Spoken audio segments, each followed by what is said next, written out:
Qui donc est Justin Trudeau?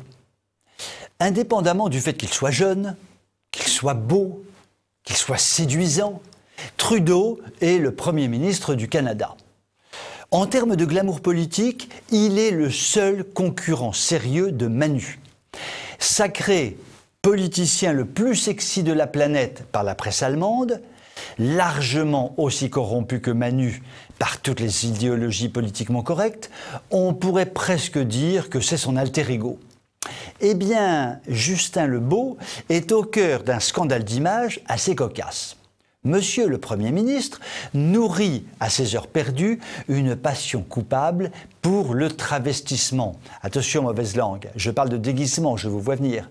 Et à ses heures vraiment perdues, il lui est arrivé de se grimer sa face de petit blanc en face de petit nègre. En face de personnes d'origine africaine synthétisant une grande quantité de mélanine, ce qui a pour effet de donner une teinte sombre à sa peau. Mais il est fou ce Trudeau, vous rendez-vous compte?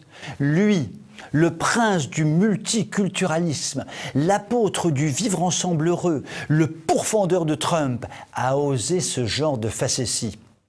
Bon, disons-le, c'était il y a un certain temps, puisque les photos du garçon à la peau noircie sont des photos qui datent de 2001 et ont été prises à l'occasion d'un bal costumé dans son école privée.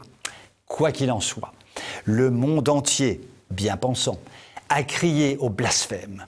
L'implacable flagellation médiatique mondiale s'est mise en marche.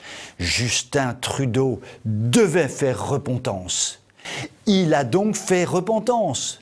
Nous l'avons vu, larmoyant, désespéré, expliquant à longueur d'interview qu'il n'avait pas conscience dans sa jeunesse d'avoir ainsi donné dans la représentation raciste.